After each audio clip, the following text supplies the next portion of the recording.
Welcome, welcome, welcome to the fourth and final installment in our Lunch and Love events. I'm Syreeta Martin, better known as Sincerely Syreeta, strategic storyteller for Love Now Media. And this series is leading up to our storytelling festival, 11 Days of Love Stories. Okay, y'all remember the name, 11 Days of Love Stories. It's coming June 15th through June 25th. So please mark your calendars, save the date, and get ready to fill your summer with a little bit more love. A whole lot more love, actually, we should say, because this is 11 days of it. We're really looking forward to it. If this is your first time attending or watching our Lunch and Love workshops, just know that they are a spin on Lunch and Learns, right? Those workshops that are offered at workplaces and in communities to help cultivate personal and professional skills. So today's Lunch and Love is made possible with support from our friends at the Linfest Institute and Black and Brown Founders. We want to encourage all of the lovers who are present to check out our Love Now Media merch table, okay, and get you something real nice. If you're not here, no worries. You can head to lovenowmedia.com to not only check out the latest content, but to visit our Love Shop as well. We are here at Atia Ola's Spirit First Foods. It's located at 310 South 48th Street in West Philly. A big thank you to the wonderful staff and family here at Atia Ola's for welcoming us with open arms and delicious food for the soul. I really, truly feel blessed every time we get to do an event here because I know I'm gonna eat good, okay? It's a guaranteed. But during our time together, we encourage you to use the hashtag LoveNowMedia and add us on social media platforms. You can find us at Love Now Media. Through our series of conversations about the politics of play, we've explored the way play relates to joy, health, and wellness, work, imagination, social justice, and systemic change. Today, we're focusing on the performing arts, sanctuaries, and solutions. So let's meet the lights, right, our panelists who are gonna guide us through this conversation. Susan C. Small, shout out to you. Sierra Lambert, better known as Queen Joe, and also a Love Now Media Love Ambassador. And last but not least, Nakia Dillard. So welcome, welcome, welcome. Can y'all give them a round of applause real quick? Thank you. Now, come on, give me some energy. There we go, there we go. So I want to invite each of you to just, take a minute and introduce yourself. So Susan, let's start with you and then we'll work our way down. Okay. Hello, everyone. My name is Susan C. Small. I also go by Susan Charli because my middle name is Charlie. I am a playwright for S. Charli Productions, which is a theater company that I started about 8 years ago. And now I'm also publisher at my publishing company, Small House Publishing. So I love all things creative. I love the stage. I love books. I wrote a children's book, Princess Nyla and A Journey to the Magic Window. I also have a mother-daughter journal that I've written, and I've also had the opportunity to publish about 10 authors in the last year and a half that we've been in business. So I'm just enjoying it. Thank you. Yes. Thank you. Yes. All right. Queen Joe. All right. Hi, everybody. I'm Sierra Lambert. Like she said, I also go by Queen Joe, so I am a rapper. I'm also an event curator, and I'm the co-chair of Philadelphia's Arts and Culture Task Force. We were chartered maybe like 2 years ago to tell the city what to do with the arts funding, and that has been a phenomenal journey. I've met a bunch of people. I feel like I've tried to provide a lot of services to the artists in this community, and I am also a feminist, and I always put that out there because I'm pretty sure a lot of my language is going to be around that today, so get prepared. All right. Love a good prep. Let them know what it is. All right, Nakia. Hey, everybody. My name is Nakia Dillard. I am an actor. I'm a writer, director, producer, casting director. Man, I do everything. I move lights if they need to, you know what I'm saying? But I also write. I wrote a few books, a few children's books, a few acting books. But I have an acting school here in the city, and I'm also, well, it's virtual now, but I'm actually helping so many actors in the city get their feet wet. Actually, I had a couple of students in your production. And I have a student right now that's working in LA, all over the place, and it's just been such a blessing. Right now, I'm currently working on the show Wonder Years on ABC. I play Lucius, which is Keisha's dad on the show. I'm real mean. I don't play that. I don't play nothing about my daughter now. And I just landed a role on BMF. So I've been working. I've been blessed, y'all. Just really just grinding. Okay, so clearly, y'all see, we got some folks, okay, in the building. It's going to be a really great conversation. We are so thankful to each of you for accepting the invitation to join us and to really dive into the politics of play in this way, right? We've been talking about both the politics that relate to engaging in play as well as the content of play, from stage plays to screenplays to performing music. So that content, too, can be political. So to start, can each of you kind of talk about how you got into the performing arts? Was it a sanctuary or a solution or maybe a mixture of both for you? And Susan, we'll come back to you and start and then work our way down. Okay. Well, for me... Yeah. Oh, go. No, go. Oh, how we go. going?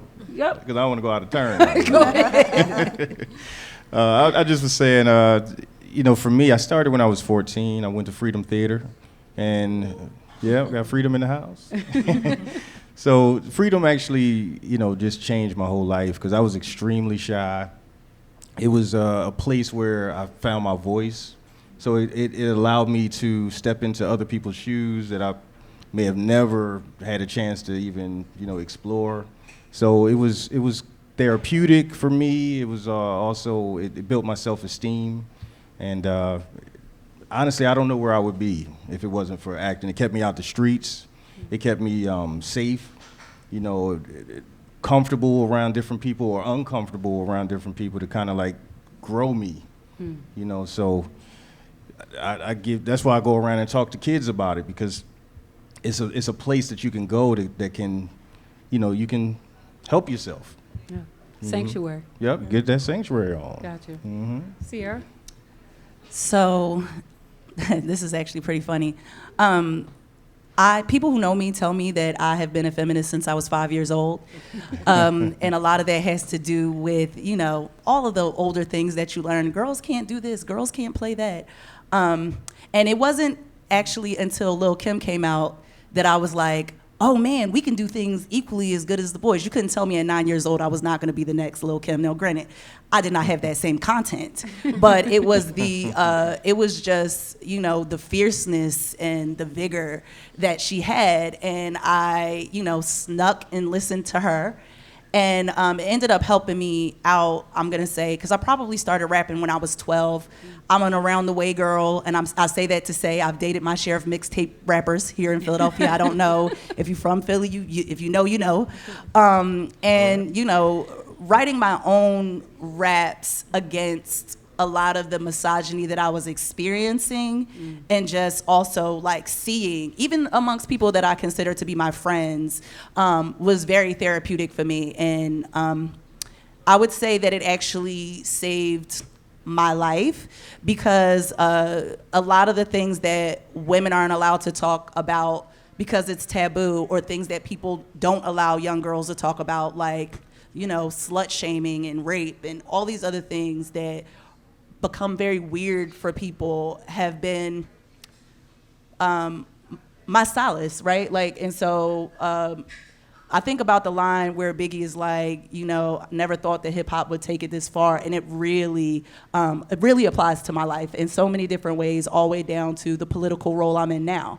I got that role by trolling, like you would do in a rap battle. Right, just trolling the people that I thought that were responsible for Philadelphia and its arts culture in the way that it is now, and literally with the same vigor, the same confidence, the same everything that I've learned from becoming a rapper, or from being a rapper, translates. And I don't think people think about it like that or respect art like that, but it has done wonders for me. Gotcha. Thank you. Susan, Hey, y'all, hey. sanctuary or solution, or a mixture of both, I possibly want for to you? say a mixture of both, sometimes one or the other, depending on the time of life that I'm in. I started out in church, right? A church girl, singing on a choir, on a worship team, and kind of creating programs within that context. Went to high school, went to the Philadelphia, was a part of the PYT, Philadelphia Youth Theater. And I think within that, because we were able to be a part of the process and not just on the stage, we could be a part of the writing, a part of the direction. I kind of fell in love with behind the scenes just as much as being on stage. And after getting married and having a family, I kind of lost my place kind of in life in general and kind of just got lost in family life. And one day I just kind of fell in love with theater again. I put on a show for my church as a fundraiser, and that thing raised some funds, okay? Like I was going all out, and I fell in love with it again. Like they were like, okay, sis, we just wanted a little production. I'm building sets and having costumes made and renting lights, and like, wait a minute, like this is what I do. And decided at that point, like this is really something that you can do. And I pursued that, and one of my first productions that I did on my own was called Blue. We did that at the Independence Seaport Museum, and hundreds of people came, and I was just like, wait a minute, no, you really can do this. And so, you know, wanting to see diversity in the stories that we tell and the way that we tell it in the context of theater, and that way it was a solution. But then for me, just finding myself again, finding my voice, finding my creativity, in that it became a sanctuary for me. And thanks for sharing that. I want to talk a little bit more about context and content. Was there a moment when you realized the performing arts was this powerful way to convey a socio-political message? Like, was there that moment for you? And if so, please speak a little on it. Sierra, I know you had a big say.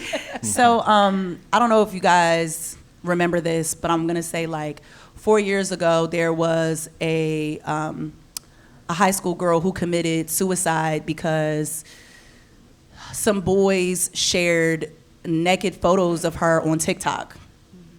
And I remember thinking to myself, like, I hate to say this, but I knew this would happen. When I was in high school, we didn't have social media. So like, you know, the one thing that they told you not to do if you were in a relationship was, you know, don't text certain things, and don't, you know, I know you think you love him, I know you think you love her, but, you know, don't do this, right? But now, like, things are on like a crazy stage, right? Where it's being shown to millions and millions and millions of people. And not only are you maybe bullied by somebody in your high school, now you're bullied by millions of people online, and you can't escape it. And so a lot of the girls that I've met, because I've also mentored a lot of young girls through different programs, a lot of the young girls that I met just truly didn't understand what it means to have ownership of their own bodies. Just to be like, I think when you learn the power you have, you make better decisions. And I think a lot of the girls didn't know that, because the same way that I was looking up to Lil' Kim, the women that they look up to in hip hop are saying things way crazier than anything Lil' Kim ever said, right? And a lot of times when you have parents who don't speak to you about, you know, sex or whatever it is that might be taboo, you learn from the streets, you know, or you learn from your favorite artists. And in writing the music that I write, there are girls who send me DMs all the time asking me advice, questions about so many different things that they might be going through. And we're talking about things from, again, you know, rape all the way to like equal pay in certain situations. And, you know, ever since the girl committed suicide, I could relate to her because there were girls who experienced that when I was in high school. And so to be able to have that outlet meant a really big thing to me, because it's girls telling me that this conversation or this music or whatever, like, saved them when they were going through, you know, a deep depression or thought about retaliating in a particular sort of way. So Yeah. Nakia, I feel like sometimes to be a black man is to be a socio-political statement in itself. You play a father, correct? Yes, Yeah. What? Play a lot of fathers. Right. What, if anything, when it comes to your approach to acting, I mean, is that something that you keep in mind, that I am portraying black fatherhood? Right. Yeah, a lot of the roles that I play, I'm very conscious about, because I work with a lot of youth, a lot of from age 7 through, well, all the way through adult. I don't have children. I don't have any kids, but I have a adopted brother that looks up to me as if I'm his father, or But I talk to a lot of kids too, and a lot of the kids talk to me because a lot of them are losing their friends left and right. They're getting shot. They can't even walk down the street without feeling like somebody's gonna attack them. And I just try to just lend just some positivity, even far as with the different roles I play, even with hiring them, showing them that it's possible, because sometimes I feel like even with being in Philly, it's not an industry town, so a lot of times when people think of doing acting, they always say, oh, it's a hobby. They treat it as a hobby. But when you go other places, they look at it as a job, So I've been able to help a lot of these kids find jobs, and where they can say, I can help my mother, I can help my father. Like just recently, one of my students booked a voiceover that paid him $8,600. Yeah.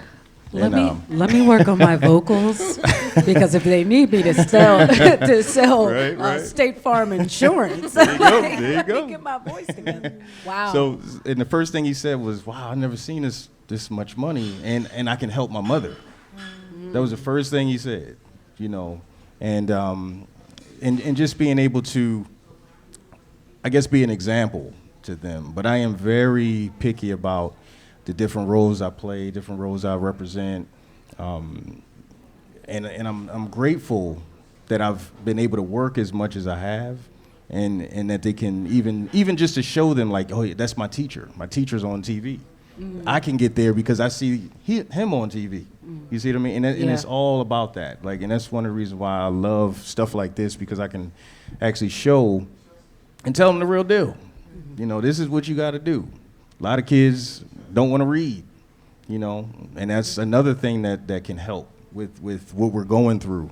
I told one kid, he was like, I want to be an actor. I was like, well, you got to read. He was like, come on, man, just get me in the part. You got to read to get the part. You still got to read either. So, but they just be, in this space of right now. So like I said, I just try to really just try to be an example as much as I can. Yeah. So, Susan, I definitely want to touch on this, because Nakia was just speaking to the importance of reading, right? Writing. I've shared on social media, I want to say actually yesterday, that one of the things I loved about writing was even before I came to value myself, to really learn how to value myself, I instinctively knew to value my words, right? Because they could carry the weight of my emotions, but they could also outlive me, right? My words will outlive me. And so, and so with you and your role, you are literally introducing voices to the world, perspectives to the world, writers to the world. And I truly believe that the written word, not only is it law and policy in a lot of cases, but it is life and death. It has that power. And so from a socio-political standpoint, I mean, what are some things that you keep in mind as a publisher, as someone who is helping writers, and a writer yourself, to get their message to the world? I think as an artist of color, a black artist, there's always that socio-political aspect to what we do, even if it's not intentional, right? we're always kind of put in a position to have to represent for the culture, to make sure that we are representing ourselves. You never show up as yourself in any space. You show up as everybody, your neighborhood, your family, your ancestors. Like, that is how we're taught to show up in every space. And so for me, even with writing something, people look at writers of children's books and you think it's a really difficult process, number one, but just the representation in that is so important. And that's kind of my niche, is children's books and having that level of representation in literature. I didn't even know the importance of the work that I was doing until I did the production first. And seeing like little black girls get that excited about seeing another little black girl on stage and having her in the role of a princess, I did not know like the impact that would have. I thought it would be cute. Oh, this is gonna be so cute. And you're talking about hundreds and hundreds of girls coming to the show dressed up in like their idea of a princess uniform, or having the floral crown like the main character. One of the shows, a group of students had to leave early because their school bus was leaving. So I asked the cast to come out and greet the school. And we came out and took the corner, and these little girls went insane. You would think that this girl was on television or she was on Disney Plus or something. It didn't matter to them. Just being able to see someone operate in this role meant so much to them. It was the same with publishing the book, like having little girls who, you're 3, you can't even read, but they're like, did mommy, her so pretty? Or having a name like Nyla that sounds, oh, she has my name. I had so many people. My daughter's name is Nyla. My cousin's name is Nyla. My sister's name is Nyla. So even in that, representation, we say it all the time, is important. But when you really begin to see how it changes people's lives, you do take the work that you do super serious, because I know I do. Right. No, I'm so glad that you're speaking to that, because honestly, one of the questions is have you ever felt like you were being irresponsible or not working because you were an artist? Like, let me first ask this: what has been your approach to maintaining the responsibility that you hold as artists, and more specifically, Black artists? I think that for me, sometimes having to maintain like a certain image, because people have a certain expectation of you, that becomes a struggle at times. Like I said, like, you're always showing up representing everybody. You're representing Black women. You're representing, your whole entire community. And when you do certain types of work, and when you're known for a certain type of thing, sometimes your humanity kind of gets lost in that, because you feel like you always have to live up to a certain image and expectation, because you don't want to let people down. And it doesn't always allow you to show up authentically in every space. Gotcha. Sierra or Nakia, has that been any of your experience and the way that you've shown up or felt you had to show up in any spaces? I feel like as a woman and as a rapper, respectability politics is like the forefront of everything that I do. And so I certainly understand when she says the difference between like representing people in the way you want to, in the way that they want to be represented, versus what it means to be your authentic self. And I struggle with it a lot less.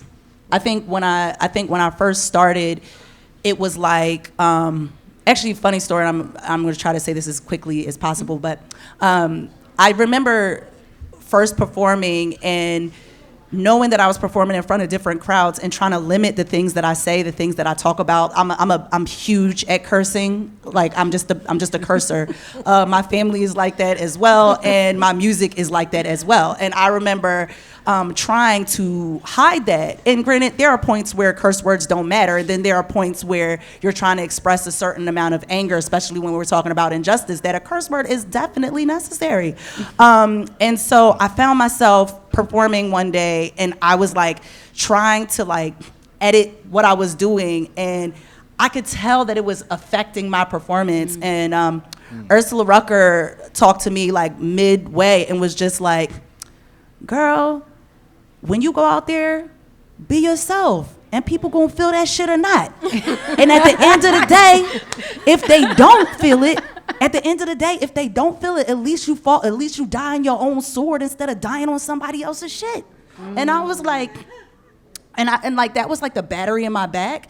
And then that same day, like again, I went back to the performance. I finished it out. The rest of it, I cursed where I felt like it was done. And there was this older woman in front of the stage, and she was just looking at me with like this face. And like her anger actually, or what I perceived to be anger, actually encouraged me to go off the stage and rap to her, right? So like I get off the stage, I start rapping to her like mid-performance, right? Because I'm very bold and competitive like that. Again, these are like hip hop things. And you know, when I was done, I went back on the stage, you know, said my handle, everything. As I was going off the stage, she was coming towards the stage. I'm like, oh my God, she's about to curse me out. She's about to let me have it. But ironically, she was like, I just want to let you know that you're one of my favorite rappers in the city. And I was like, really? And she said, I think I know a thing or two about rap because I'm Questlove's mother.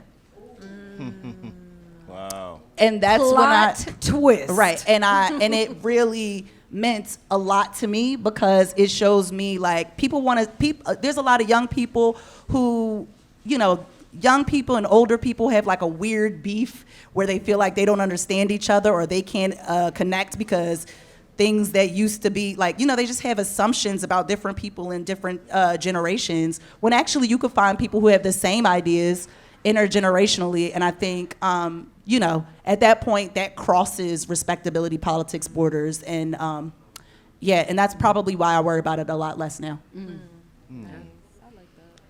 Yeah, That's a heck of a story. Yeah, that was great. Yeah. I guess for me, it's a little hard to, I mean, well, I can't say hard, but a lot of times when you get the call from your agent and they send you the script for what it is that they want you to audition for, it's always, you always have a choice to either do it or not. And sometimes when you get the sides, you really don't know the arc of the character, of who they actually may become throughout the season or throughout the play or whatever. And I guess with the choices of the characters that I may play, I always talk to, or at least if my students are watching or if they have questions, I'm always there that they can always ask.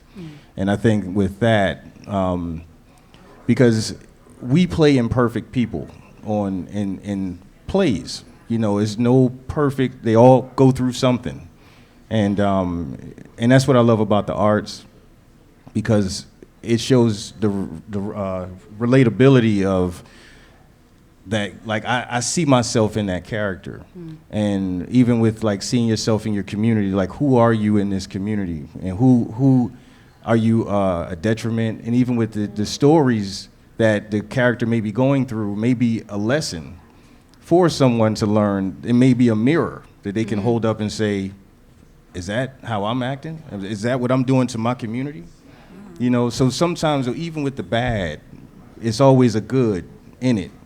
But it's just, you just got to find those lessons, those seeds, you know, and that's what I love about the arts, is because even if you play a character that is horrible, he still has a mother, he still has a brother, he still has something, there's something in him that made him that way, you know, and it's just, again, that's why I just love this space, you know. Yeah. Has the performing arts helped any of you to heal from anything, or find your way through a personal challenge? And if so, can you share a little bit? Well, everybody looked at me, but I guess for me, like I said, when I started out, I was extremely shy. For me, I found a voice. I was able to find my confidence. And, you know, I was that kid that was in class, that was in the back of the class, hated to be called on, hated it. I would sweat, literally. You know, if I had to do a test or I had to stand in front of the class, or in the fact that, like, if somebody would have tapped me on my shoulder and said, you know, when you get older, you're going to be an actor. You're going to be on TV. You're going to be standing in front of many stages. I did not see that at all. But again, you just never know what your journey is. You never know, like, again, like talking with different kids and seeing them in the space that they're in right now doesn't show their greatness. And today is Malcolm X. Is today his birthday? Is it Malcolm X's birthday? So again, Yes. so like, even with Malcolm X, all the stuff that he did, and for him to be that beacon of light, and there's something in the voice, something in the speech, something in the art of standing in front of somebody. You just never know who you may touch. And whereas I thought I didn't have a voice, I was scared to talk. Now people are applauding me for talking. I get paid to talk. I get paid to. Come a long way. Exactly. So these words that I was afraid of are now paying my bills. You know. So it changed my life. It did. I think for me, as an artist, we're told that we're always breaking and healing, but in front of an audience. And so that's how it's been for me with every single project. There's been writing a fairy tale and having to really tap into your own magic and really owning the idea that there is something uniquely special about you. From the production that I'm currently in now, The Dark Side of the Moon, which is the polar opposite of what people would be accustomed to seeing from me. But in writing that, being able to process my own traumas, process my own abandonment issues, process mental health issues through writing, and then being able to see it embodied on stage. So absolutely, being an artist definitely helps you to break and heal, and it's a continual process, and you get to do it in front of an audience. So. Oh, shucks. I think, Oh, food's the food, right? I was getting excited. I would say that earlier in my life, and it's funny because I heard Nakia speak to this earlier about, growing up in Philly and just feeling like something is around the corner that's going to come and attack you. Somebody is going to come and attack you. I remember when I was in junior high school, I used to write raps about all my enemies just in case we got into a rap battle. And it really allowed me to be, it really allowed me to be prepared. I'm a tiny person, you know what I'm saying? And I'm very feisty. And knowing that, I don't have the grit in the build to always be able to defend myself, but I can defend myself with my words because I think that I'm cunning, I'm skillful, in a particular area. And so that allowed me to develop that. And it gave me a sense of security. Like, granted, I never had to battle rap anyone, but if I ever did, everybody know you play the dozens and you black, you gotta come with it. And so it helped me in that way. But as I got older, it like she said, performing in front of a bunch of people and showing that level of vulnerability also helps you find positive affirmation because it's the connection. Like, you could feel like you're going through something on your own and you could feel like you're the only person who has experienced that. But once you share that with other people and the reactions come, and then you build a certain community or sisterhood, brotherhood, whatever, and it's just like all the affirmations that you may have been looking for your whole life you experience in a 20-minute set, and so that is very gratifying to me. And so now, because I've been able to have that journey, it's opened me up to meeting a lot more people so I can provide that same space for other people. Being the chairwoman of the Arts and Culture Task Force means that I am fighting for the inequities in the art space every day. And it's little old me, and then we're talking about the top 10 arts organizations in the city. So it's like, I'm in meetings, and I don't want to call anybody out, and I won't, but I'm in meetings where people are telling me, we understand that there's inequities in the city, and we understand that there's racism within art, et cetera, but, people have to wait. Like, change doesn't come, overnight. And so we're having our board of directors, do this diversity training and all this new DEI stuff that's coming out in arts, where behind closed doors, there was a woman who said to me, I don't understand why the African American Arts Museum is asking for this X amount of money. They shouldn't be worried about other people's money.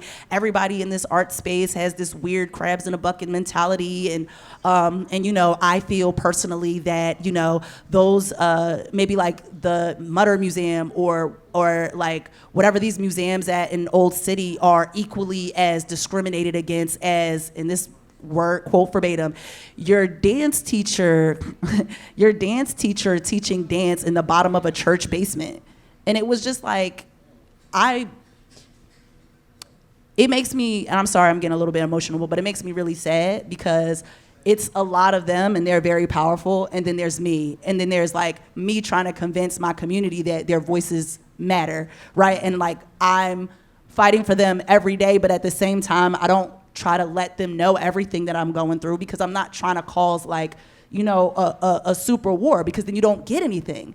And so learning how to humble myself in rooms where people are being super disrespectful, and just, and like really having to bite my tongue just so that the people in this city can benefit from grants or opportunities or whatever, has been a very humbling experience. But for me, it's worth going through because, like she said, those people save me, because when I'm performing and I'm going through something vulnerable, that positive affirmation lets me know we're going through the same thing. So when I walk in these rooms, I walk in these rooms with them on my back. I walk in these rooms knowing that I have the support of my community. So it's like, okay, so it's you guys with the power, but I have the people. And so at the end of the day, it has been very therapeutic for me in that way. That's good. Yeah. Gotta let that breathe. Yeah, just a little bit. If you need help, I'm here. Listen, don't offer it because I'm going to use it. Don't offer it, I'm going to use it. No, because we are at a pivotal moment in the evolution of our world, right? And we're seeing just how fragile our legal and political and financial systems are. The need for social justice and social change has never been more transparent. And generally, we think about play as like a way to spark imagination, to build dream worlds. And just even in hearing you speak, I'm wondering how might play and the performing arts in particular be an effective tool for adults and activists and policymakers to reimagine the next chapter of our world, so that the next Sierra Lambert, the next Queen Joe, doesn't have to go through what you're going through, right? Like, and all due thanks to you for enduring, but also we don't want someone to have to endure that. So I'm curious to get you all's thoughts on how play in the performing arts in particular can be this effective tool. Yeah, me. I think it definitely is an effective tool. I mean, if you look at, even with the police situation, I mean, literally, any movie that you can watch have been talking for years about police brutality. You see it all the time.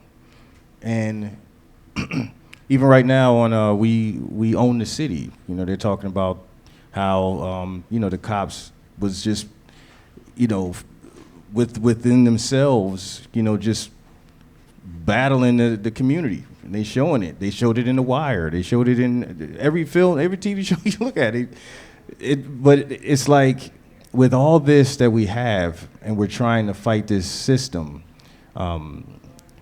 it's not all. I'm not going to place it on all cops, but for the ones that are still living in that way, hopefully it could create a energy that we can all just try to force them to see themselves and stop the foolishness, So, but even with that, it's like you can use it as a tool to teach. You could teach the youth about being careful, how to talk to cops, how to, just different people, how to learn respect, how to learn how to treat your mother, your father, it's always lessons that that the arts can teach. And, you just got to find those lessons, but we have to keep pushing that lesson along. Like, it's not just keep it on the stage and we just go on about our life. We got to keep that lesson going. And that's what I think a lot of people do. They just think, oh, yeah, that's just imaginary. But no, this is how people are living. Yeah. People are really going through these things. Like, even with, if every day on the news somebody's dying, kids, adults, everybody. And just, okay, you see it on the news for a flash. But this is somebody's life that they have to deal with every day, And through the arts, it can be a way to kind of, just alleviate it in a way to find some peace or whatever. And but it can definitely be used as a positive tool or a way to just slap somebody in the face with that type of energy. They're like, look, this is happening, okay? You need to stop. Gotcha. So, yeah. Yeah. Mm-hmm. Anyone else want to hop in on that one? So I, as a rapper and an MC, play is like definitely embedded in a lot of what I do. I've worked in nightlife for over 13 years, which means I am probably hosting your favorite parties. Anything that happens between 10 p.m. and 2 a.m., 3 a.m. if you're feeling frisky. I'm saying that, and everybody, it's fun. People don't think that things happen in that time, but I remember one of the first parties that I did, it was called Super Dope, and Mayor Nutter used to come there, and I loved it because, like, I remember leaving the party at 2 o'clock in the morning, and, like, girls that I grew up with in West Philly would run up on him and be like, so I really just want to talk about, granted, this is after 2 shots, but still, this might have been there. This was, maybe, somebody who would have never reached out to their mayor or just somebody, because you would think that these people are inaccessible when really they are.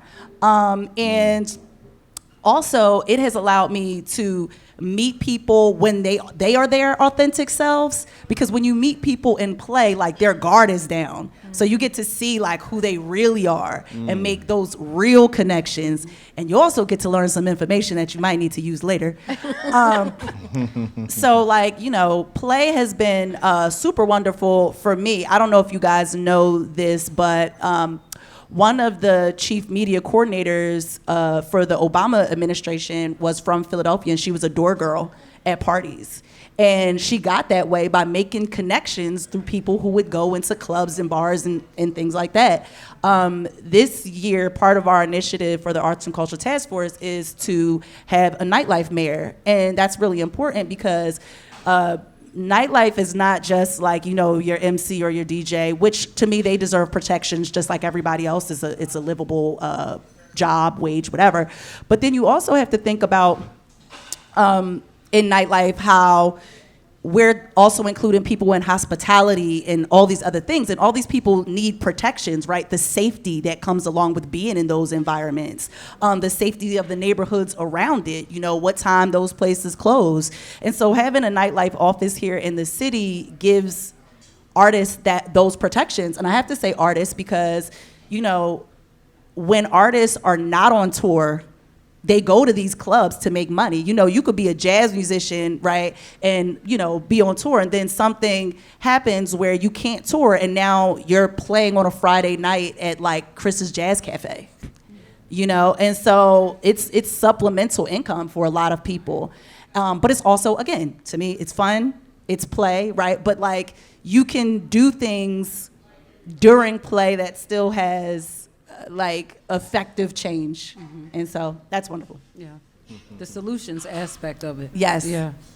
Susan, you want to hop in? Question one more time. Yeah. I was just thinking about how play and the performing arts, right, can be an effective tool for adults or activists or policymakers to really reimagine the next chapter of our world as, you know, I want to say outside opens back up, but I don't know. You know, we do this dance at the door.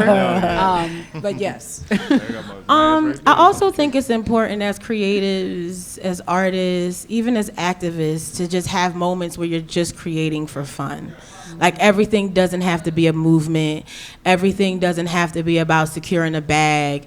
We have to, like, we're so, you know, we're always in that mindset, like, oh, how can I use this to make money? Or even, how can I use this to create change in a certain way? And sometimes we just need to create for fun, for our own mental health, for our own joy. Joy is a revolution in and of itself, not when you're surrounded by all of these entities that want to constantly have us on edge, like there's a shortage of this and we're always scared and we're always unsure, and that's where they want us all the time, because then you can control. So when we're able to just take the time to, I'm a photographer, I'm just gonna go out and take pictures of flowers or people because I enjoy it, because I like it. You know, that downtime, that playtime is so important just to our own creativity, because when you're creating with deadlines and budgets and all of those things, it takes away from just the enjoyment of it. And a lot of us, we went into the arts because we wanted to have a certain freedom,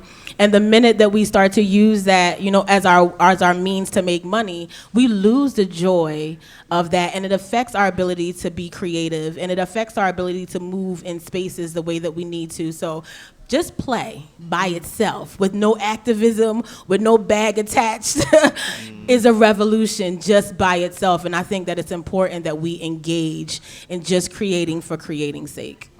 Yes. I love it. I love it. I just definitely want to invite anyone who, you know, maybe something that y'all see why I call them lights, right? They really guided us through this conversation. But if there's anything that they said that kind of resonated with you, hit you a little deeper, or if you have any questions, please know the floor is open. You are more than welcome and invited to join the conversation. We're not just talking at you, but definitely want to speak with you. So please do. I'll keep, you know, watch, making sure I scan the audience and all that. Joss? Can we invite anybody to share their talents? Would anyone like? Would anyone either on the panel or in the room like to share their talents? And I'm not going to look in any particular direction. I don't know that we have any singers or anything like that, or spoken word artists or anything like that in the building, but I have a mic if you have a voice, and you might not even need one, but know that the floor is open. You are welcome, and we are totally here for it. I don't know. No, I wasn't volunteering. Oh, okay, because I heard you singing a little bit during mic check, so you know. You know, so did I. If you hit the So did ooh, I. I'm gonna hit the high. Okay. So did I. No, go ahead. I might, this is always weird because I, like, whenever I'm not, like, prepared, I'm always like, do I remember that? Do I remember the words for that? What I will try to do is this verse. This is actually interesting because it's not part of a song, but it's one of my favorite verses. And believe it or not, I wrote it thinking about Syreeta's daughters. And I have to say that because when I walked in the interview, they were like, oh, can I listen to your music? And I was like, damn, you too young to listen to my music. I wrote this, and I'm probably going to say it slower than usual because I'm not 100% sure that I remember it. But I will attempt to. Okay, this is called Black Queens. This is for my bamboo, earring rocking, get it, don't stop, and trend setting, age robbing, plea deal, no copping for my bro, always rotting, Jim Crow, Soda, Maya, Anja, Sonia, Innisada, Trayvon's brave, Mama 3/4 on the dollar, wage war, Michelle Obama, bring our girls back through the underground, start a riot, Vaseline, wave caps, brass knuckles, straight backs, get it from my mama, even when my daddy done packed, if it's popping, no, we made it, other players try to play as, what was it? Other races try to play as fried chicken, collard greens, Josephine, Nita Baker. So what is it? You know what? I'm not even gonna stop. It was more. It was more. Thank you. I'll think about it later. You can check out my IG and find it. I was about to say, okay, just let us know where we can Check out my IG. You'll find stream, it. support, I'll all of that. record the video. I'll record the video when I get home. I love it. I could have said some other stuff, but I don't think it would have been appropriate for the show. That was the most appropriate that it gets. I will make sure and be ready to repost. Wow, wow. Okay, anybody else? Floor is open. You are welcome. You sure? I don't know. You making faces back there. You looking like you might got a little. I just want to say that this is really, really wonderful. What I do is I write poetry, but I have not written it in a very long time. So this is so wonderful, so wonderful, so wonderful, so wonderful. Nice. Thank you. All right. We appreciate you and thankful. It's a microphone right here for you. Let me go on in. Turn it around. Come on down. It's yours. Hold on. You want to say it? Like bend down, 'cause I'm not. Oh yes, for the platform mic. Yes, Love Now Media. Thank you for being the bridge and connecting us. And one of the things as an artist, my name is Nikki Powerhouse, is a lot of my work have been with myself, by myself, through myself, and I'm like, Nikki, you need to get out and be amongst other people in your tribe that is making clear that no matter what's going on out there, you got the people behind you, and the people that are truly about moving our wellness, connecting us, rooting us. So I'm really, really grateful for you and all of you, all of your panels. Y'all really gave me that inspiration. So I'm gonna do a short piece. It's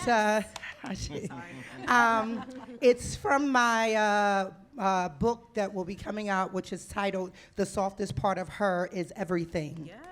And one of the things that I am learning in the process of writing is that after you write the words, you become the words. And you become the words by doing the work and living and playing and connecting and finding more ways of how those words live through you. And so this is titled Lineage. In the beginning, where time had no meaning, we were the sum of galaxies and God's breath. Infinity orbit Earth and created itself into an umbilical cord. So all of human life embody its DNA. We are limitless. Now, some of us didn't think we would make it off the block. We were thinking that we didn't have what it took because the world had marked us failure, and some of us, many of us, believed them. But we had grandmothers and grandparents that would visit us in the middle of the night, would hold up mirrors in front of us to remind us, you have to birth yourself out of the eclipse. Cover the sun so your darkness shall glow. Carry yourself for 9 months so you would push out power. Yes. Children. Remember your first name, they would remind us. We were shaped and saturated in stars, reflecting perfect light, painted in gold and outlined in silver. Our smile alone is the sunrise, carved into sculptures of undeniable children. Believe it. Remember your first name, rooted. I am. Your first name, I am.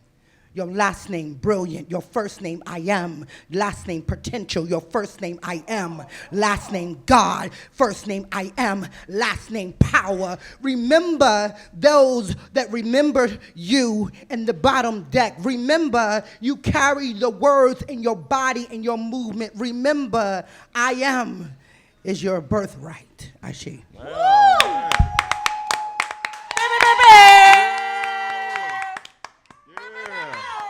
What I'm talking about. Yes.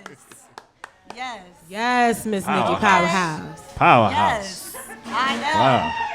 Okay. Yeah. I am power. Look. Okay. That's Yeah. so beautiful. Can That I was wild. just say that I also have the wonderful privilege of publishing Miss Nikki Powerhouse's new book, The Softest Part of Everything.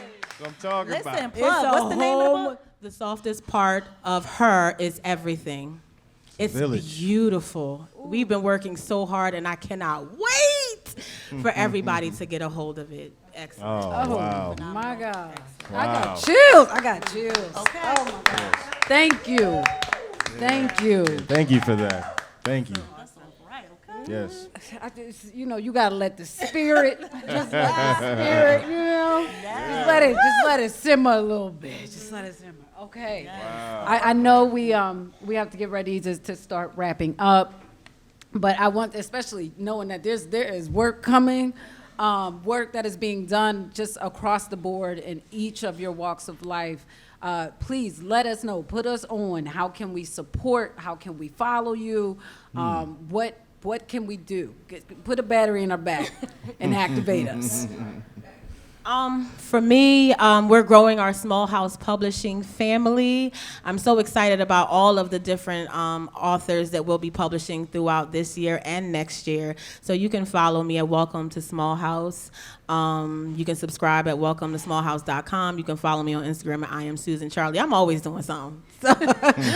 I'm always doing something. A friend of mine taught me that it is important that you exhaust the anointing on every level that you're on. Like, people want to grow, they want to expand, and she always says, but have you exhausted it where you are? And so that is always my goal. Like, whatever level I am, God, I'm going to pour out until I'm empty so that you can expand me into the next. And so I'm always doing something. I love collaborating, so hit me up. Nice. Ooh, y'all are these chills. Oh my God. Whew. You can find me everywhere at Queen Joe, on Instagram at Queen Joe Music. Right now, we are doing the Illuminate the Arts grants for people in the city. We fund individual artists, small nonprofits, mid-sized nonprofits, and creative arts businesses. So make sure you apply to that. You can go to the OACCE website, and it'll be pulled up right there. I also have an initiative. It's called the Period Poverty School Tour that we're going to start in October. So again, I'm partnering with Black Girls with Green Thumbs to be able to provide feminine hygiene products and also art presentations to kids to make them feel more comfortable talking about, taboo around period poverty. So you can go to our Instagram, which is period poverty 215 on Instagram as well. And is there anything else? Oh, also write to your local city official and let them know that you want feminine hygiene products to be part of SNAP or WIC benefits. That would be amazing. Yeah, that's great.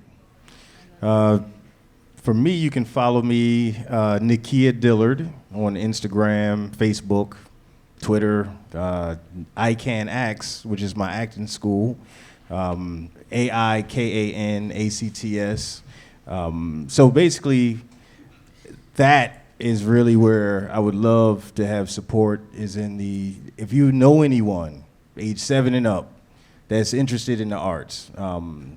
From, like, my oldest student is 63, youngest is 7. And the 63-year-old works all the time. He just came back from Chicago doing a film. I have kids that's 10, 11 in LA right now working. So it's possible. And, I live on the idea of living empty. That's why I wrote the books. That's why I'm in like 100 plays and films, because I just can't stop. I just feel like today is all that you have, and that's all you can give is today. So just live for today, but just give everything that you have today. So just follow me there, and let's connect. Yeah. Yeah. All right. Well, listen, y'all. Can we please just give a heartfelt round of applause to all of our guests? Thank you all so much for helping us to close out our Lunch and Love series. The past 4 events have really just been a lesson on healing. I know we're discussing the politics of play, right? But even beyond that, I think so much of it, even for panelists, has been an opportunity to not just discuss healing, but to do it in real time. This is what it looks like. This is what it sounds like. This is what it feels like when we are doing that together. So I'm truly grateful to every single panelist who has cared enough to share the story and to be transparent about where they stand, not just now, but in every version of themselves that brought them to this moment of a lunch and love with us. Again, just want to thank our supporters for making this possible, for making this a safe space, especially at Tia Oles Cafe. Can we give them a round of applause? Because, you know, we can help with nourishing the spirit and the heart, but they got to nourish in the body for sure. And we're thankful for that. Listen, it'll wake you up, okay? No, but the Lunch and Love really, beyond it doing the work that it was designed to do, it set the stage for what is to come. And that's 11 days of love stories. When you hear the words love stories, it's not just about the romantic love. It's love stories comes in many forms, right? And so what we've done is 11 days to really capture and tell all of those different stories, and to do so around the idea and the value of play. And so we invite not just the city of Philadelphia, but I don't care if you're in Delaware, I don't care if you're in Jersey, I don't care if you're in New York, come down and play with us. You can play here. We can have a good time here, right? Okay, let's have a and not only can we play, but we can play and heal. And doing all of that is in itself an act of love, right? So please, June 15th through June 25th, join us for 11 days of love stories. You can keep an eye on all of the latest updates by following at Love Now Media, searching the hashtag Love Now Media, going to lovenowmedia.com. It's loving now everywhere, okay? And really quick, just want to make sure we thank our staff. Shout out to Tezra, shout out to Mike, shout out to Makeda, and of course, the one and only Joss Duncan. Can we give her a round of applause? I am Sincerely Syreeta. It's truly been an honor to just walk with y'all in this conversation and this journey, to sit in your light, to sit at your feet, and thank you all for sharing your joy, your calling, your gift with us. Carry that with you today and beyond, and it's officially a wrap. All right.